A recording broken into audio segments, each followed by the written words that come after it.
It's the fall of 1923, and Lon Chaney Sr. has just starred in a smash hit based on Victor Hugo's Hunchback of Notre Dame. There is going to be a follow-up show, and it is going to be a hit, but whose idea was it? And why will that matter to the critical reception of a musical that won't come around for another 80 years? Flash forward 2 more years, and it's now the summer of 1925. Universal Pictures has invested a pile of money in a new movie, but there's a war council that's been called because the production is going so poorly that it's on the edge of collapse. And had so much not been invested in the show, it might simply have been dropped.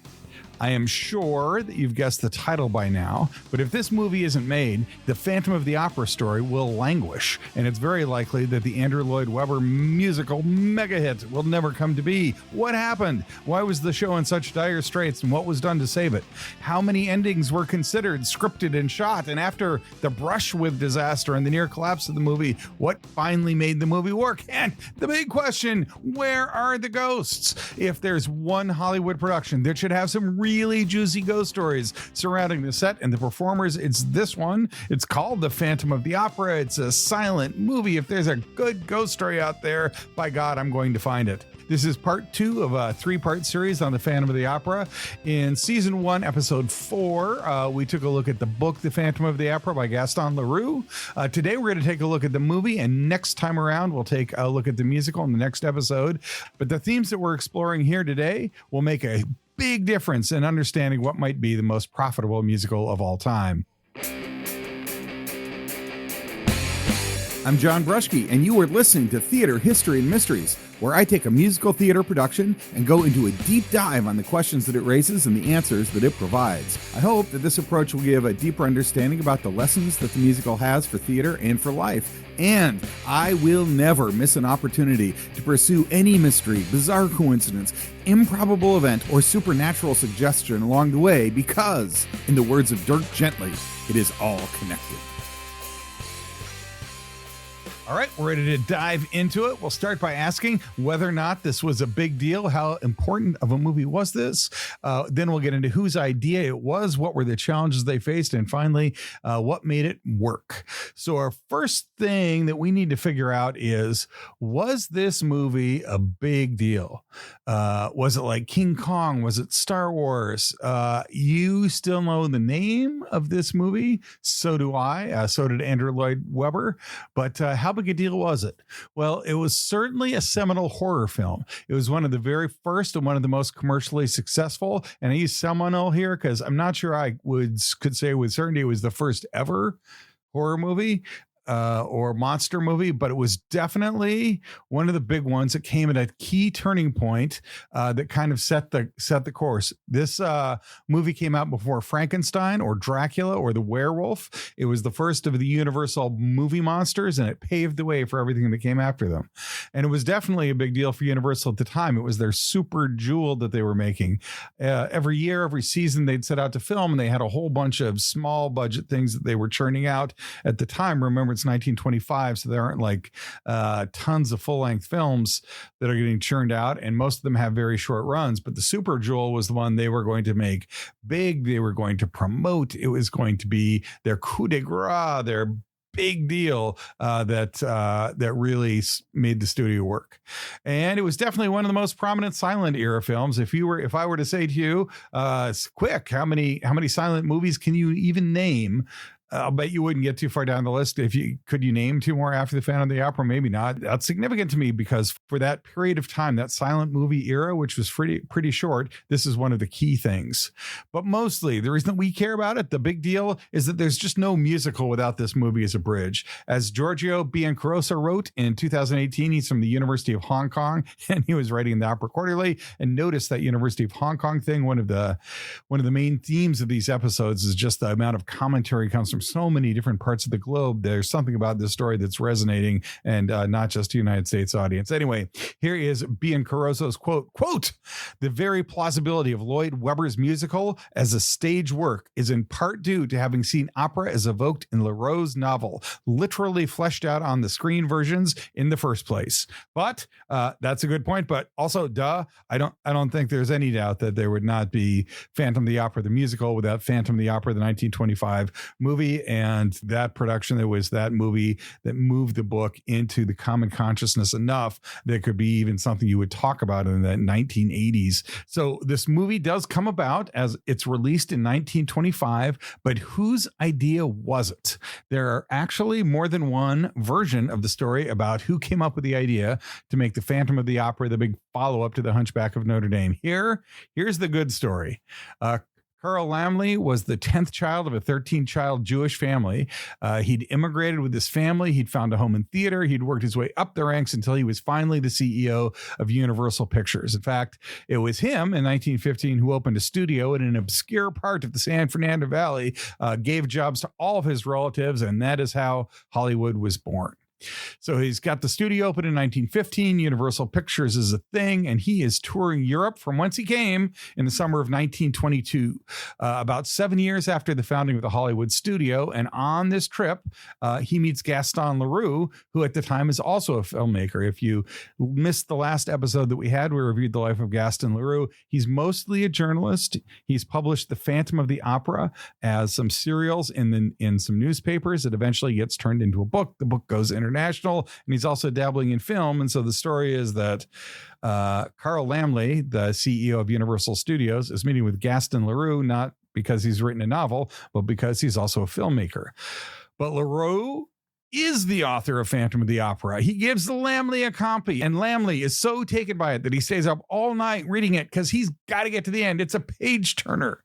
And Lon Chaney was at the time starring in Hunchback of Notre Dame, and Laemmle's view was that, quote, Chaney was the only actor who could ensure the success of the Phantom project. But there's a problem. Chaney is under contract with MGM, a competitor to Universal. So Laemmle has to negotiate his release so that he can play the character.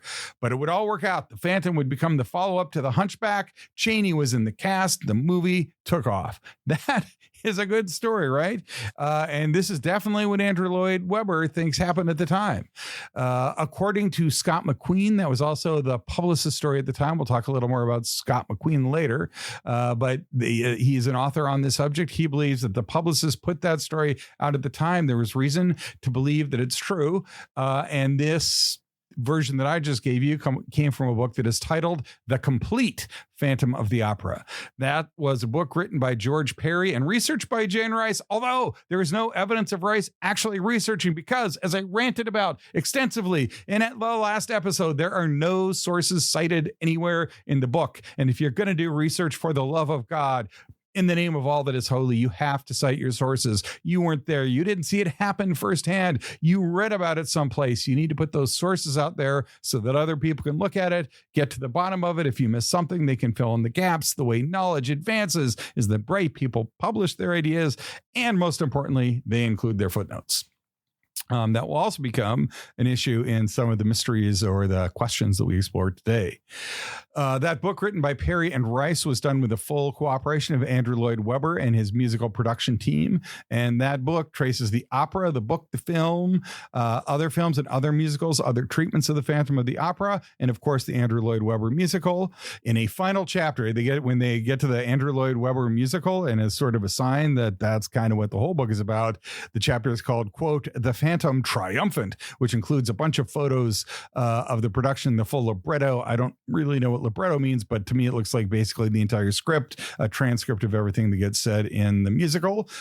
So that is what that book is all about. It's looks more like a coffee table book, kind of, than it looks like a piece of academic research. But it is definitely trying to give a complete version of the Phantom of the Opera, starting with the building of the Paris Opera House, ending with the Andrew Lloyd-Webber musical, and if not commissioned by Andrew Lloyd-Webber, certainly for people in the Andrew Lloyd-Webber camp. Anyway, good story, huh? Leroux bumps into Laemmle. They have a conversation, and the book captures Laemmle, so he decides he's going to roll with it.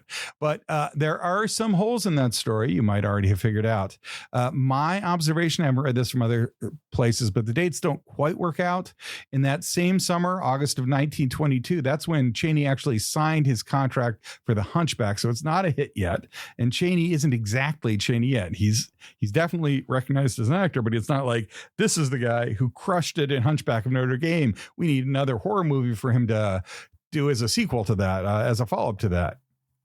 Now, it's possible, of course, that Lamley met LaRue and did get the book, and all that happened in the summer. He read it overnight, and then he watched Hunchback become a hit when it was released in September of 23, a year later. And then he decided in October 23 that Phantom was the obvious follow-up, and he had to get Chaney. But that's not quite the timeline that Perry and Rice are suggesting. They kind of make it seem a lot more instantaneous than that. The timeline works out so it's possible, but not the one they seem to be implying is going on. Another fact is that while the production budget was impressive and ended up being north of $600,000, and it did become a super jewel of the production season, the original offer, according to Lon Chaney and some correspondence he left behind, was only $100,000. So that's not exactly the mark of someone smitten with the project. If it is true that Lamley read the book, was taken with it, and definitely wanted that to be the next vehicle for Lon Chaney, why did he only offer $100,000 and about Chaney to make as a total production budget? This was not what Chaney thought was enough to make the film the way it needed to be made. So at this point, let me introduce Scott McQueen, who I quoted earlier. He is a writer and a producer, and his credits include Trading Places and awesomely Bedknobs and Broomsticks. And he is also an enthusiast about Lon Chaney Sr. for sure, and the production of the Phantom of the Opera in particular. In the September and then in the October issues of a journal that was called American Cinematographer, he published 2 articles giving an account of the 1925 Phantom production. And at the end of those 2 articles, he teases a book that I think never came out, or at least I can't find it. But there was a DVD version that came out of the original movie. Original movie comes out on DVD, and McQueen is the guy who narrates the whole thing. So in those 2 articles in American Cinematographer, he gets about halfway through the production and then says you got to read about the rest of it in the book. The book doesn't come out, but a DVD of the entire film does come out, and he does a voiceover where he talks through the entire show and kind of completes the story. McQueen notes in his tale, and he gave me the footnote. Notice he gave a reference that I was able to track down, that there is some controversy about the story. So the second person that I need to introduce is Michael J. Blake, and he's written extensively on Chaney. His book is 1,000 Faces, Lon Chaney's Unique Artistry in Motion Pictures. Blake is also a makeup artist, and he cites sources. He's got a book that's 374 pages long, and those 370 pages produce 447 footnotes. And he has 2 points to challenge the Andrew Lloyd-Webber version that came out in the other book. First, and it's more minor, he shows that Chaney was not under contract with MGM. He did have to be signed, but he didn't have to be lured away from MGM. He had been in MGM films, but he had not signed a contract. He was not an MGM artist at the time. And that suggests a lower level of commitment by Lamley to making the film. Like maybe it wasn't that Lamley had to go out and do intense negotiations with MGM. It might have been enough for him just to go up to Chaney and say, hey, Lon, you want to make a movie? What do you want to make it about? Additional evidence that that's might be what happened is that Chaney was coming off the Hunchback, and according to his correspondence, Lon Chaney's correspondence, he actually had 2 different offers that he was considering at the time. And one theory is that Universal's offer, so he had an offer from Universal. He was in negotiations with Universal to sign a contract with them to make a movie. But he was also in conversations with another group to make a different set of movies. And the theory is that part of Universal's offer was they were going to let him pick his own show. And there's a letter he writes discussing the 2 offers. And Chaney appears to be casting around for the right story. He's definitely got some correspondence at the time where it's not just like, I got to do Phantom, but he's looking for 3 or 4 different stories. Second, so that's the first thing. One thing that is wrong with that account that comes out of the Andrew Lloyd-Webber, the complete Phantom of the Opera book, is that it says that he was under MGM contract at the time, and that's just factually inaccurate. The second thing, and this is kind of the smoking gun, or at least Blake sees this as a smoking gun, is that Lon Chaney fired off a telegram to the production folks asking about the right. Here's the quote, and I'm quoting everything that Blake has to say. In the Alfred Grasso collection is new evidence that leads us to believe that the filming Phantom of the Opera was originally Chaney's idea, not Universal's. In a November 23rd, 1923 telegram to the Bobbs Merrill Company, Lon requested, quote, "Please wire me whether or not the world's motion picture rights to Leroux's Phantom of the Opera is available, and if so, at what price and terms." And then this is the end of the quote that I pulled from Blake's book. In Blake's book, there's a picture of the telegram and everything. It's well researched. It is documented. That telegram definitely went out. It definitely went out in November of 1923. And it is definitely Lon Chaney asking if someone can look into the Phantom of the Opera. Now, in that, he doesn't say, hey, you know how Universal is asking me, making me an offer where I can pick any movie I want? One of those movies I'm thinking about is Phantom of the Opera. So would you look into it for me? But he does definitely say he would like the Bobbs Merrill Company to look into the rights to that. There are, however, some historical facts that cut against the Chaney found it version of the story, which support the Andrew Lloyd-Webber version. According to McQueen, Universal bought the rights in October of 1923, but Chaney's telegram is dated in November. That's not a great fit. By the time Chaney was asking about it, they have in theory already been purchased by Universal. McQueen cites no sources, so there's that. But he notes the tension that Chaney's asking about it in November, but they already had the rights. So whereas Blake takes this to mean that it must be the case that Chaney and not Universal came up with it, and he explicitly says so. McQueen notes that Chaney's asking about it, but if Universal already has the rights, there's some tension. So this opens the question about how Chaney came to the book. Blake says that maybe he read the 1911 version of the story that was printed as a serial in the New York papers. The original Phantom of the Opera was written in French and published in France and appeared as a serial in French newspapers and was later compiled into the book. There was also a version that was done in English that appeared as a serial in the New York papers. That's a little thin to say that that's how Chaney came about it. Maybe it's something unsexy, like he just read the book. You know, Lon Chaney was a smart guy. He was looking about for stories, or he just liked reading stuff like that. And he just happened to read the book. And that's how Chaney came about it, came to know about it. Anyway, there's the cool, sexy story about how it was Carl Laemmle, the CEO of Universal, came about knowing the book existed. And then there's the question of, but Chaney was also making inquiries. How did Chaney find out about it? And there isn't really a good story that goes behind that. Doggone it. Actually, I was looking on the internet and I did find this. Lon Chaney was an aspiring actor in Hollywood, and he used to go to the Hollywood and Vine intersection to wait for a bus. And one night the bus comes along and he's sitting with a guy on the bench. They are both aspiring actors, and they start talking about what would make a good book. They get on the bus. It's empty except for the two of them and the driver. And they continue talking, and they finally come to a point where they've been talking about the Phantom of the Opera, and Chaney comes to the idea that says, you know what? I think this would make a good story that maybe we could make into a movie. And then as he looks around, the guy that he's been talking with is not there anymore. And Chaney is confused. You know, I thought we were in the middle of the conversation. Why did this guy get off the bus? So he goes up to the driver and asks the driver, hey, did you see that guy who got on the bus with me? We were in the middle of a conversation. What stop did he get off? Did he get off at? And the bus driver looks at him and says, I don't know what you're talking about. You were the only guy who got on the bus. I was sort of wondering why you were muttering to yourself, but nobody else was on the bus with you on. And so, that kind of spectral intervention could account for it. Okay, no, actually, none of that ever happened. I totally made that story up, but that is so much better than what really happened. The actual answer is that we don't know. Friends, I am just desperate for a good ghost story here, so I'm willing to go out on a limb and make things up. Anyway, got that out of my system. I have now told a complete fabrication. I hope you enjoyed it. Let's now move on. All right. So how does it all end? Well, probably the too good to be true story is actually too good to be true. The book with the detailed footnotes probably used better research, and the telegram clearly documents that Chaney had a hand in the selection of the Phantom of the Opera, or at least a deep interest in it. And I will say this does explain a lot of the subsequent tension that emerges in the production. If Chaney is simply taking this movie to be a vehicle that was somebody else's idea and will march him along in his career, and he did lots of movies. It was not unusual for Lon Chaney to take on a production that somebody else had in mind as something that would just be become popular.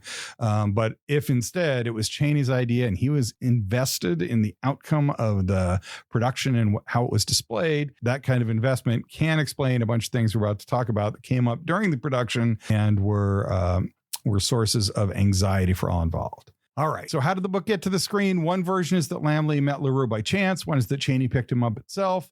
Everybody agrees that it was a follow-up production to The Hunchback and that Lon Chaney Sr. was perfect for the role. We are now ready to start the movie and to start the production, which gets us to our second main theme. What we're going to look at now is how big a disaster was the filming of this movie? The production is now in contract. Everybody's signed. What goes wrong?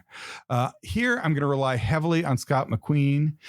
His research on this is pretty good. He's got those 2 articles and seems to know what he's talking about. And his answer is that it was a huge mess. And it's kind of amazing that the movie ever finished. If you were to look at the Lon Chaney complete filmography, there's a whole bunch of things that just say the movie was unfinished or it was filmed and it was never released.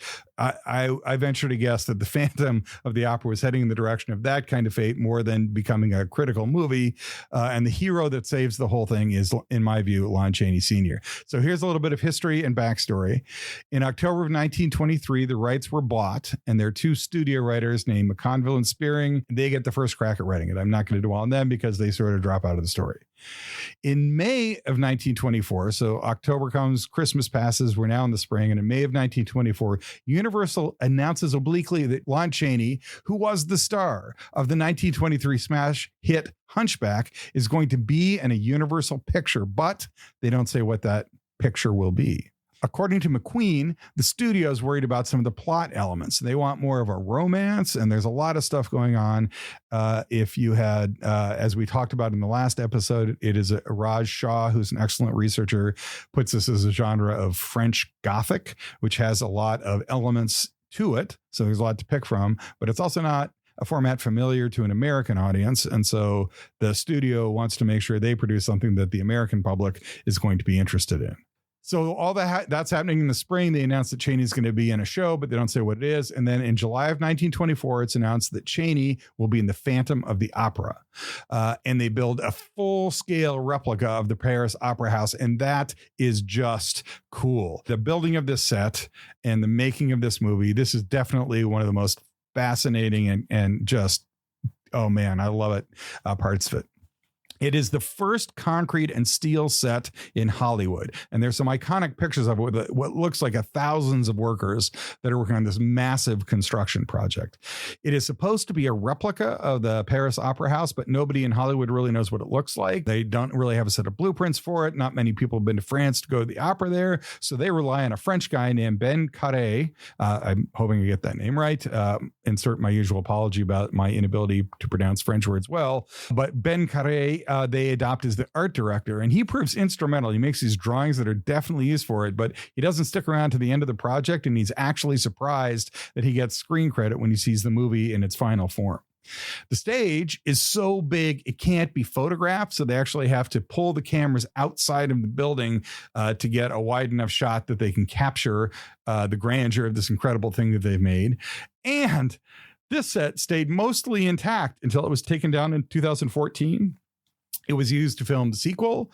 It was used to film parts of Dracula. It was used to film The Sting. Anytime they needed a big theater, they had one sitting right there in what they called Stage 28. And most awesomely, there was an episode of Knight Rider. Yes, the David Hasselhoff Knight Rider that was filmed in there that involved a theater phantom. So, solved by Gaston Leroux, solved by Lon Chaney Sr., and also the acting grandeur of David Hasselhoff has been applied to this character in that same studio. All right, so that's going on in July. The production is supposed to start on August 1st, but that gets pushed back because they're not ready and the stage isn't there and just the normal delays and whatnot. But they still don't have an ending to it. So when they started the production on this show, they still didn't have an ending. One of them ends with a kiss. Christine, the female lead, kisses the Phantom. One version ends with a kiss on the head. One has an adventure scene that ends with him being killed by the mob. And one, he simply dies of grief after seeing Christine's apartment. He shows up, realizes she doesn't love him, dies of grief. There are other versions where he dies on the organ. We'll talk about those as we go on, but they have lots of possibilities, including the way the book ended, but they're not committed to that because they're still worried about it. But they've started a production, and they've hired as a director a guy named Rupert Julian. He's been around Universal for a long time. He's one of their, he's served in a variety of roles, but he gets this gig because he took over a troubled production of something called Merry-Go-Round, and he finished it to a solid success. So the movie wasn't going very well. Julian was able to finish it, and it makes some of the top 10 movie lists for the year that Merry-Go-Round is released. But he's probably out of his depth. He definitely, I mean, here's kind of the thing. Have you ever met those kids who try to dress a little more cool than they really are? It's like the rich kid who not a great athlete, but buys so much of the really cool athletic garb and is clearly trying too hard to look like a cool athlete. It's sort of a signal they're not really a cool athlete. That's sort of the vibe that Rupert Julian is giving off. It's like he's dressing to play the part of exactly what he thinks a director should look like. And it sort of gives away the fact that he's not really an expert on anything. But more than that, he and Chaney come to absolutely hate each other. They only communicate through a camera operator named Van Enger, and usually Van Enger will come to him and say, "Hey, the director Julian told you to do this. What should I say?" And Chaney usually says, "Tell him to go to hell." There's definitely bad blood, and Chaney's deeply invested in doing the film the way he wants to do it, and he thinks the director Julian is an idiot and doesn't know what he's doing and is pretty surly about it. And to me, these fights kind of make it seem like Chaney had a hand in picking the film and was invested in the way it would come out, which supports that he might have had a role in choosing it. That supports sort of the Blake version of events and not the Andrew Lloyd-Webber version. Now, according to Perry, much of the blame goes to Chaney, who's a perfectionist and would be difficult for any director to work with. And it's true that Chaney took his craft seriously and had strong opinions about what would happen. Not everyone agrees that Chaney was just invested in this particular film. It's just that he was a perfectionist. Now, according to McQueen, there were also concerns that Julian had a romantic interest in the female lead, a very young actor named Mary Philbin. And so he kept reshooting her scenes, maybe just so he could give her more direction, spend more time as a mentor, hopefully winning her affections. But some people thought it was so that he could put his hand on her legs and shoulders and arms and moving them around. It was a way for him to justify touching her. But Mary, meanwhile, had fallen in love with the Jewish studio executive who also worked for Universal, and she was exchanging love letters with that guy. But she had to keep their relationship secret due to his religion. So he was Jewish. She couldn't say she was dating him. Yay, racism, alive and well, even though the director of the studio was Jewish. Remember, this is 1925, so just after the First World War, not yet starting World War II, but this racism is lurking. You know, if Julian is approaching Mary Philbin, she is not interested in his advances, and it's probably making her uncomfortable. And now, also according to McQueen, Chaney knows what's going on. That you know, as far as making movies goes, Chaney's the pro's pro. He knows what's going on, and the entire set sort of rallies behind Chaney and turns on Julian. They're laughing at Julian. They're kind of mocking him. People are making jokes at Julian's expense. And at one point, Julian walks into the set when nobody else is there, and a board falls and almost hits him, which could either be an omen or maybe a ghost. Maybe this is my ghost story. Maybe it is that a ghost threw this board at Julian. Boy, do I want that to be true, but I can't find any source that even suggests that there's something supernatural going on. Anyway, he's almost hit by a board, and I think the big take-home point for that is nobody's like, "Oh my God, are you okay?" They're like, if that would have hit him, maybe this production would be going better. Julian fires the two original writers. He brings on his own guy who's named Clausen, so they're kind of trying to push the show in one direction, and then Chaney's completely ignoring them and doing his whole thing. So as all this is going on, the studio is still worried about the plot, and one thing Julian definitely does is shoots thousands and thousands and thousands of feet of footage, way more than they're ever going to use. The studio's still worried that it's maybe too macabre, so they cut a graveyard scene. They keep filming different endings, But there are concerns about this being a low budget thing that Chaney had raised in his original letters when he was first approached, and they said, Universal said, "Hey, we can give you we'll give $100,000 production budget to Phantom of the Opera. What do you think?" And he's like, "That's not enough. We can't do it for that amount." All that's been resolved. It's going to be the super jewel of the Universal season, and as I mentioned before, the super jewel is a big thing. It's going to be their featured film. They're producing a bunch of cheap westerns we'll talk about in a sec, but this is going to be their featured film. And it's eventually going to cost them $600,000, which is massive amounts of money in 1925 and way more than they're spending on other films. So the studio is now invested. They are concerned about the plot, and they're worried that things are going poorly. The filming finally actually starts in October 29th of 1924, 3 months late. It was supposed to start October 1st. It starts it's supposed to start August 1st. It starts October 29th.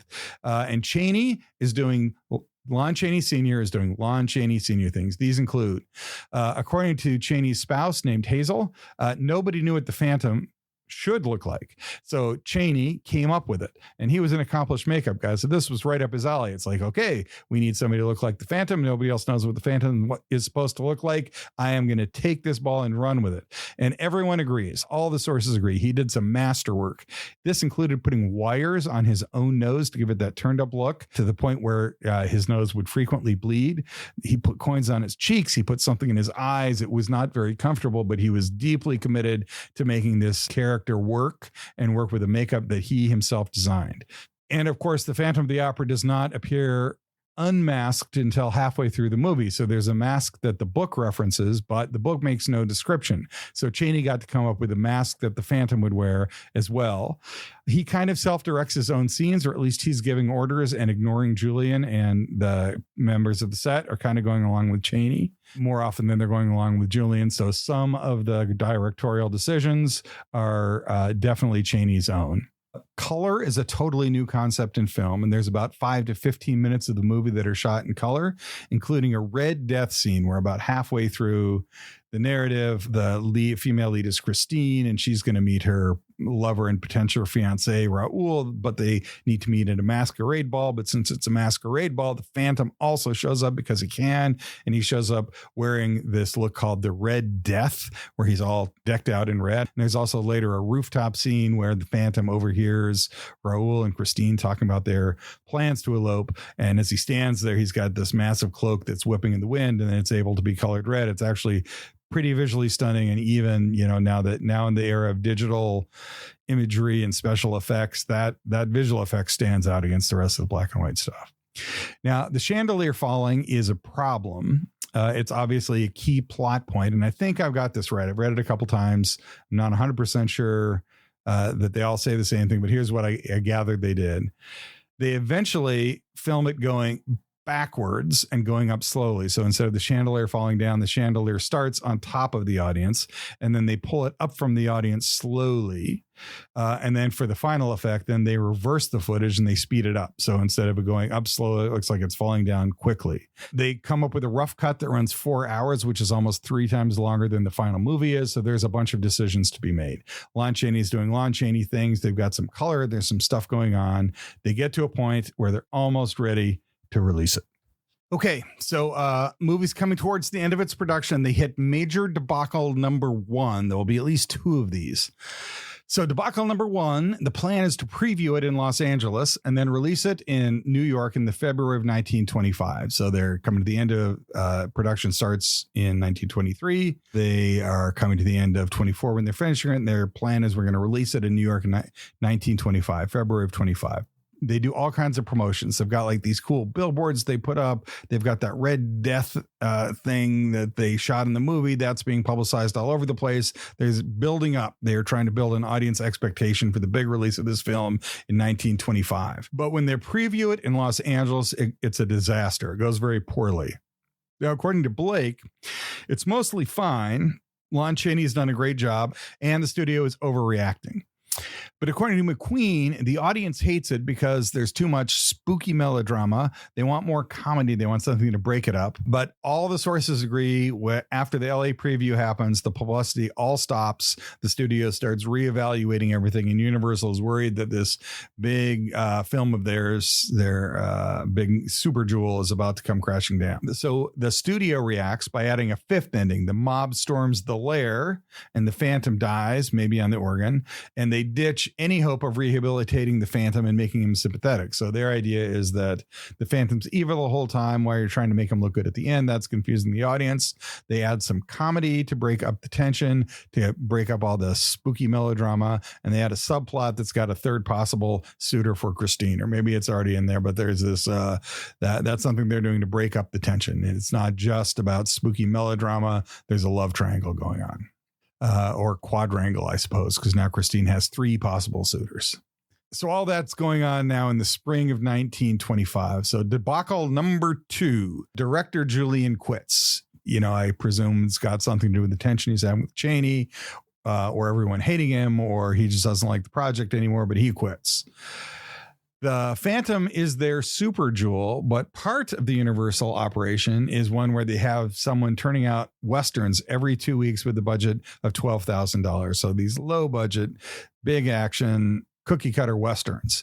And they have a Western director named Schrock who is doing those things, and he inherits the project. So Julian is out, Schrock is in. Now, according to McQueen, they were in a second preview on April 24th in San Francisco. Julian quits in March. In April in San Francisco, they were in a second preview, and it's a bigger disaster than Los Angeles. The plot drags, the audience is laughing when they should be scared, and nobody understands who the Persian is or why he's in the plot. According to Blake, it runs for 4 weeks and only makes a fraction of what other theaters are pulling in for different films at the same time in the same city. So while it's running in San Francisco, it is underperforming relative to the other things that are showing at the time. So whatever changes had been made after its first disastrous showing in Los Angeles, it has not gotten better, which means we are now at a moment of truth for the studio. There are 2 bad preview showings. Neither one has gone well. The studio has now invested more than $500,000. They built a massive soundstage. They've worked on it for a year, and it looks like it's going to be a flop. There are even more possible endings that are now considered, including being shot by the Persian or jumping to death from the building. That's at least 7, maybe 8 possible endings I can think of. And Schrock is fired, and Edward Sedgwick is brought on to finish the film. There's a war council going on in New York that I referenced in the introduction, where kind of the bigwigs at Universal are thinking, what are we going to do with their super jewel? How are we going to salvage this film? I kind of wonder, had it not been their super jewel, if they wouldn't have just thrown their arms up and walked away from the project. But there are 6 more months of extensive editing. They settle on an ending where the mob beats the Phantom to death. They take out some of the comedy scenes. A few are left where it's kind of, it's a silent film, so there's some visual comedy and things that kind of make you chuckle. They take out some ballet scenes. They ditch the third suitor subplot. Finally, it's released in September of 1925. There are 2 different scores for the live music at the filming. It's a silent film, but as was the tradition, they'd bring an orchestra in to perform a score. So as you were watching the live action film, there was music going on to accentuate the mood and whatnot. And I'll say that there are multiple versions released and there are multiple scores released. McQueen has an extensive discussion of how the film survived. There were different versions of the film that had copies made of it. Some of them have been lost. A couple were salvaged. Part of the problem was in the 1950s, Universal purged their original copy collection, so there weren't that many left. And there was also a different version that went to Britain, which also became a disaster. We'll talk about that.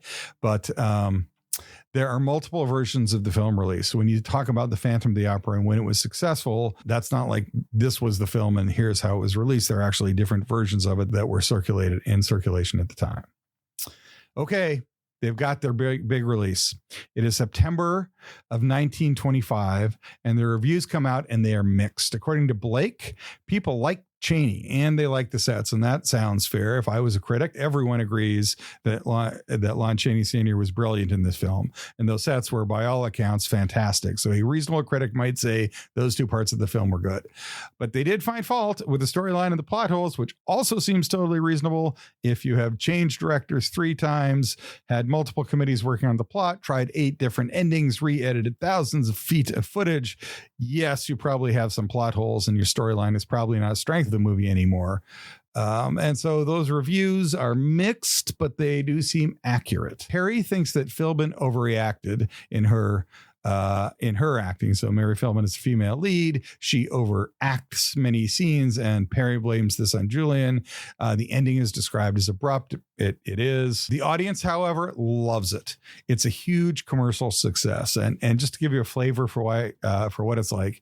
So, you know, the movie Scream 2, where those 2 African Americans were coming to the movie, and the whole theater has been set up for this fictional movie called Stab, where people are jumping around and they're dressed in costume. And it's not just we came to see a movie, but the whole movie is an event, and there's a buzz going around the opening. And when I watched that, it was like, man, I'm getting this nostalgia for the 1950s movie release, like Steve McQueen in The Blob or the Phantom from the Black Lagoon, where you walk into the theater and the whole theater is decked out to try to produce a vibe that gets you ready for the movie. Anyway, I'm obviously nerding out on this, but I just want you to savor this. This is a quote from Blake and his description of what it was like if you were in New York and you went to see the movie.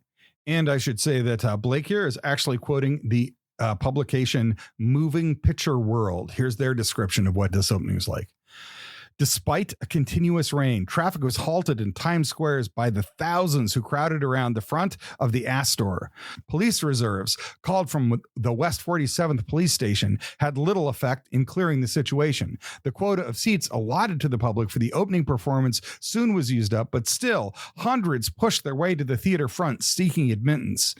Everything about the presentation of the Phantom of the Opera was in keeping with the spirit.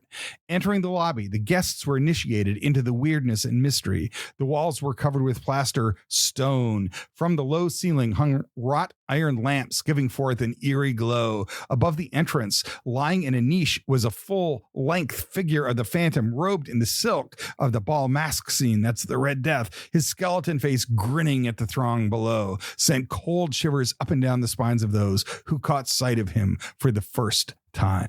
That just sounds like a cool movie to go see. That is the experience that the audience is having. And in this production, Chaney shines. All the sources agree. It is the universal opinion of everyone who has commented on this that Lon Chaney Sr. is what makes this film work despite the plot holes. Blake dislikes almost everything about the movie except for Chaney. And he even thinks that the chandelier falling is poorly done and there's no build up to it. Some others have taken issue with the visual effects, but even if you didn't like anything else, and even if you thought the other effects were cheesy, you would agree that Lon Chaney was great. Chaney also insisted that there should be no still promotional images that came out in advance. There shouldn't be anything that showed what the Phantom looked like, and that worked well too. And this again to me suggests that Chaney had more than a passing emotional investment in the project. His decision was absolutely correct. The big moment in the film that really works, that still works, is the face reveal. So halfway through the film, we know that there's a Phantom and no one has seen his face. In the moment where Christine reaches over and takes his mask off and the Phantom looks up and everyone in the camera gets to see it, Chaney and his makeup design totally nail it. You know, we now live in an era where audiences are used to the Michael Myers style slasher film and a lot of gore and digital enhancements and special effects. But even watching this movie, you know, now 100 years after that, if you kind of get into the vibe of the visual black and white, that time where Lon Chaney looks into the camera and you see what the Phantom looks like, is definitely a startling effect. It's a big moment in the movie and it works. His overall performance is masterful. I'm again going to quote Blake, and notice what Chaney finally does with the ending to this movie. Here I quote, "Chaney's performance was what people came to see. It's hard to imagine another actor who could have played this role with equal amounts of fearsomeness and pathos as did Chaney. Had he followed Julian's inept direction, the Phantom would never have gained an ounce of sympathy from the audience, yet Chaney was perceptive enough to understand the character to obtain the proper blend of terror and empathy. Chaney's Phantom is not a monster. His facial disfigurement is a defect with which the character was born. Because of his deformity, his family turns him out and he's rejected by society, which forces him to seek solace in his music in the subterranean cellars of the opera house, much the same way Quasimodo sought his consolation in the bells of Notre Dame. By training the beautiful singing voice of Christine, he hopes she will look beyond the mask and fall in love with him. The monster in the Phantom is unleashed when society interferes with his intentions. It is then that the darker side of the Phantom, as with many characters who are rejected or misunderstood by society, come to prominence. Because so many scenes were deleted, the film lost its ability to give the audience an insight into the Phantom's love for Christine, showing what his despicable actions are, like those of many Chaney's characters, blinded by his devotional love for the girl. And then in describing the final scene, here's how Blake sees it. After the carriage chase, when he is finally cornered by the mob, the Phantom displays one last act of contempt towards society, who he feels has shunned and mocked him. He holds them at bay, pointing to his closed fist above his head, signifying a potential bomb.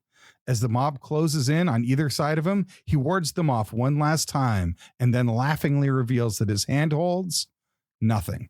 The mob kills him. You know, for a movie that struggled so much to find an ending, it doesn't seem to me like that ending is particularly better than any other than Lon Chaney Sr. really found a way to make that work. Lon Chaney shines in the movie, and the movie is a huge commercial success. There is an aftermath to all of this.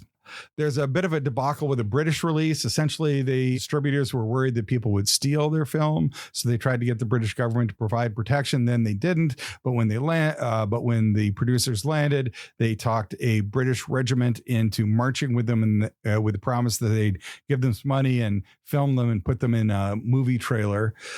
This was viewed as a misappropriation of state resources. Why was the British government spending its money on soldiers to guard American films when American films were competing with British films? It ended up in the film getting boycotted in Great Britain and got as far as hearings being held in Parliament to condemn the Phantom of the Opera film. So that definitely cut into the international sales. In 1927, so 2 years after The Phantom comes out, The Jazz Singer is released as the first talking movie, and the silent film era is now going to be over very shortly.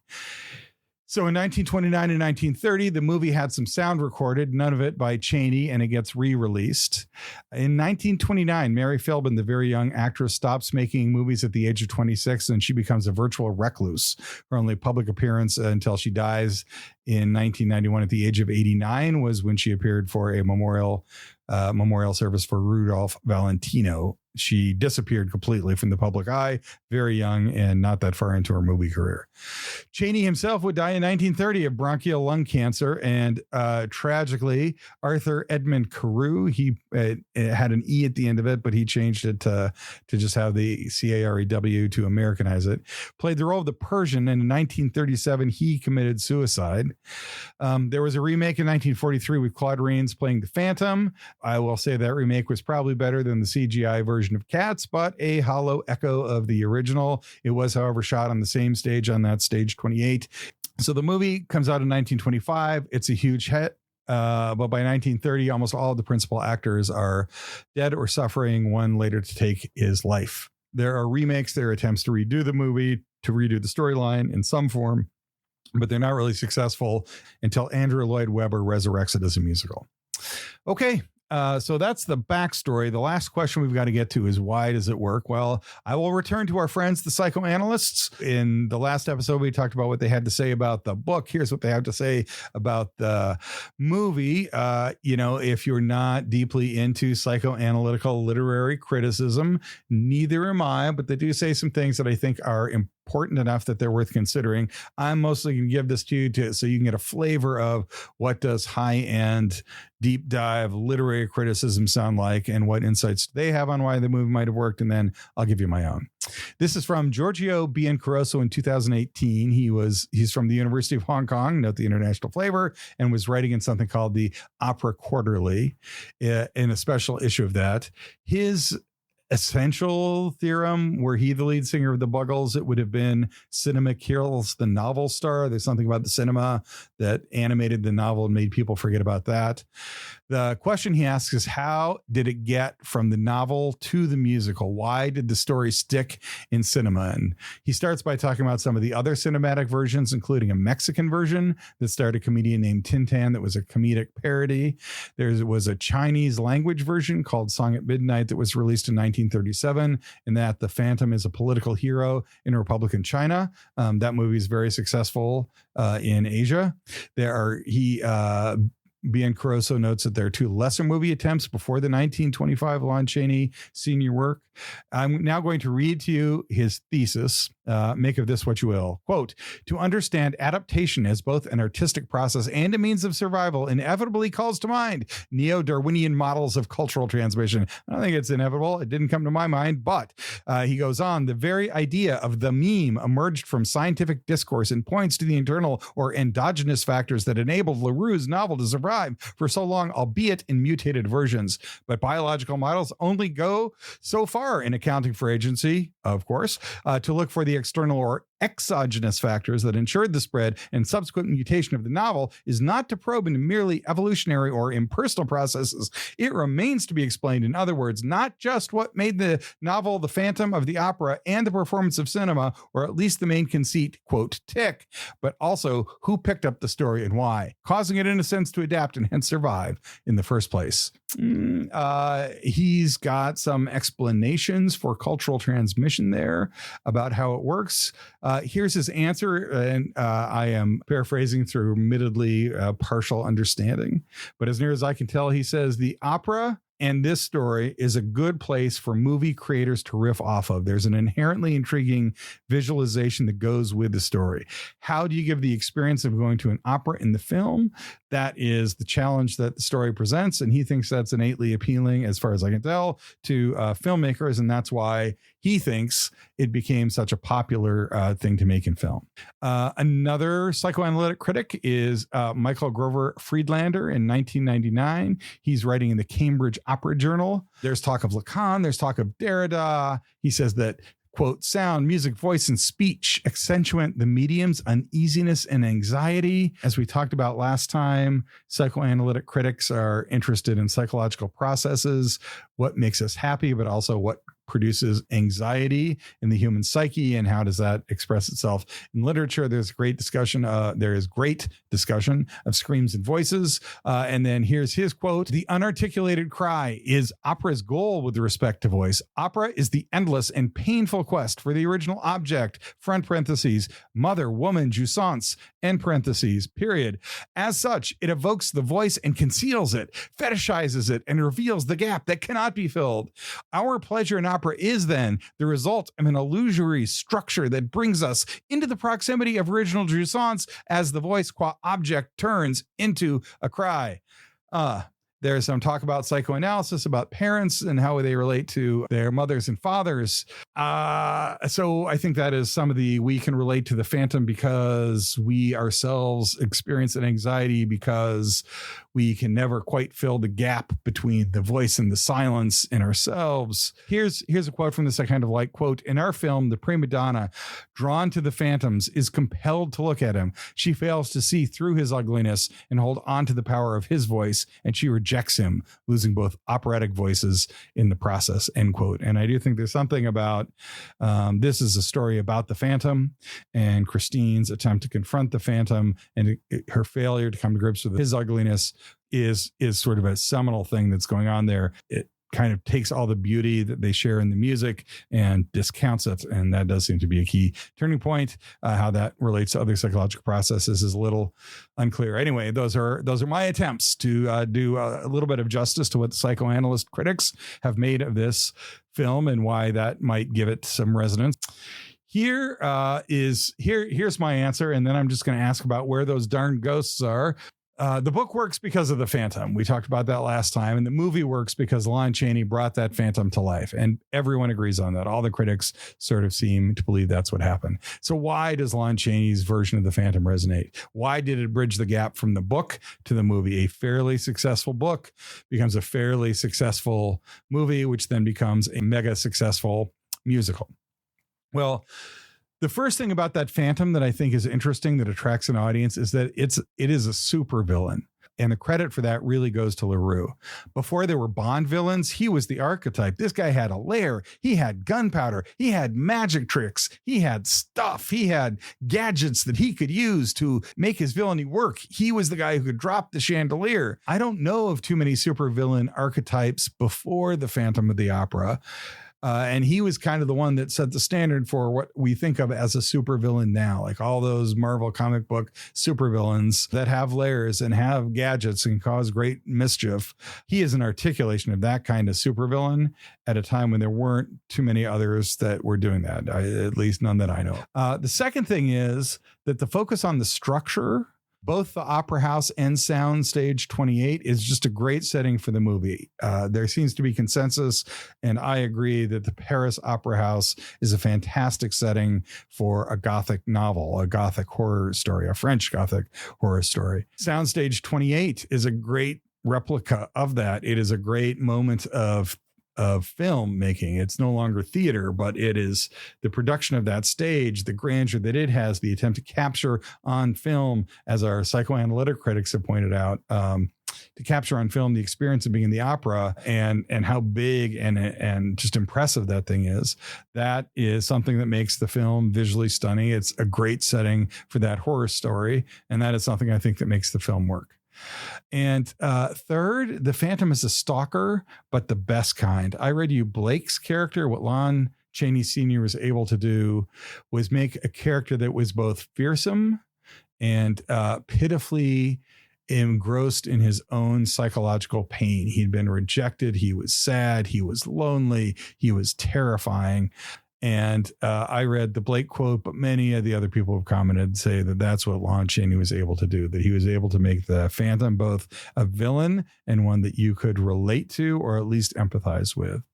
And finally, I would just say I think that the movie works because there's something to the visuality of it all, that the story works in the book, but as you're reading the book more than as I was reading other books, I was imagining what these scenes were like. So there's something about the chandelier and the chandelier falling. There's something about the stage and how big the stage is. There's something about the backstage, which is in the movie and in the book, where you can see the dancers behind the scenes and what that looks like and how that adds to the ambiance. There's something about the vision of the Phantom. And, obviously when Lon Chaney shows that horrifying face, that is what the audiences react to. But there's also the lake beneath the opera. There is the lair in which the Phantom lives. And remember that nobody in the United States at the time, very few people in the United States, certainly not a popular movie-going audience, had seen the Paris Opera House. They didn't know what it looked like. They didn't know what it was supposed to look like. Nobody in the U.S. had seen it or anything like it. And so I think putting that onto a screen is a key to what made this movie resonate with the audience as well as it did. There was a lot of visual potential in the film, and a lot of that visual potential was realized. And, even if one of the directors wasn't especially good at utilizing it, that provided a backdrop that let Chaney's character come out. So anyway, I think the book works because of the Phantom, and the movie particularly worked because despite the directing problems, despite the fact that, and this is really, where the lone artistic voice really becomes a hero, as the studio is fighting about what the story should be and how it should end, as the director was flirting with the lead actress who he should not have been flirting with, as there were tensions on the set and delays and whatnot. In the middle of all that, Lon Chaney Sr. knew exactly what that character needed to be, and he performed exactly that character in every scene he was in, whether or not anybody else told him to do it, and whether or not it was in fact the opposite of what his director was telling him to do. And at the end of that, despite the plot holes, that character and the way Chaney made you relate to, understand, empathize with, be afraid of that character, brought it to life. And maybe it is that simultaneous. I'm drawn to and repulsed by this character at the same time, creates that kind of psychological tension, the anxiety that psychoanalytics critics are talking about. But whatever the process is, there's no doubt that it was all due to Lon Chaney and the way he was able to put that character to life. So in the end, finally, in my own vein, I will say quixotic quest to find a ghost. Where are the ghosts? Well, maybe there's some ghosts in all those tragedies. Philbin leaves Hollywood within 4 years when the movie is in. Chaney is dead within 5. Karoo the Persian commits suicide in 12 years. Star Wars: A New Hope came out in 1977, and 40 years later, The Last Jedi came out in 2017, and Carrie Fisher and Mark Hamill were still in the same roles 40 years apart. But there would be no Phantom of the Opera 2. This time it's personal. Even in 1930, you could not make this film in 1930 because both of your leads were out of the industry. One of your key character actors was having deep trouble and eventually died. So you might think that with that much tragedy surrounding it, there would be some good ghost stories, but friends, I can find none. There's not an implication as there was, for the making of the Mummy movies that this production was cursed. There just seems to have been the case that many of the people involved in the production left, and I can't find any supernatural speculation about it. The ghost story that I told earlier that I totally made up on the spot about Chaney meeting with a ghost on the bus to come up with the idea to do Phantom of the Opera, that I made up. But there is a story about Chaney haunting a bus stop at the northeast section of Hollywood and Vine, although that was supposed to be linked to the actual bus bench, which has been replaced with something more modern, so he's not supposed to go there anywhere. There was also an electrician that died during the set, and this is said to have caused the electrical malfunctions on stage 28, that while stage 28 was in operation, there were times where lights would be turned off and then they would mysteriously turn back on and whatnot.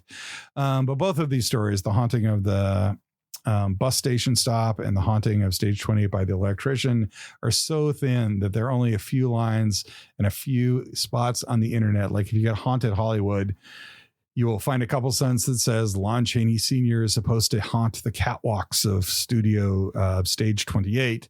But there's nothing more than that. There's no detail. They say lots of people have seen them, but they never name who. There just really is not anything to the ghost story other than in a couple sentences, the declaration that Lon Chaney Sr. was haunting Soundstage 28. But boy, what a great Halloween tour to go into stage 28 on Halloween night when the lights go off and try to spend the night with a sleeping bag. There's just got to be some creepy stuff that goes on there. But now we'll never know because it was torn down in 2014. And that'll do it for us. We have a movie that was fraught, became a smash hit, almost solely due to Lon Chaney Sr. and his creative input into the thing. It overcame a bunch of production gaps. And in the end, I guess my answer to the mystery of whose idea was it is, it sure feels to me like Lon Chaney Sr., if not the only guy who came up with an idea about to do this as a movie, was certainly instrumental in doing that, and he was certainly invested in the creative choices that were being made. So last time we talked about the book, what made the book tick and how the book came to being. This time we talked about the movie, what made the movie tick and how it came to being. The themes that we talked about today, especially that question of how did the movie come to the attention of Universal Studios? How did the movie come to be? Was it that will be definitely something that we explore when we talk about the musical. How the musical has been received depends very much on the question of how you think Universal came to doing it in the first place. And there's also a question about the book. Was it great literature, which Andrew Lloyd-Webber turned to because he was trying to get some credibility after he'd done Cats? Or was it penny dreadful tripe that was awful and it took the genius of Andrew Lloyd-Webber to turn it into a great musical? Did the musical succeed for the same reasons as the book and the movie, or was it something else? We will get to that in the next episode, and I will catch you there.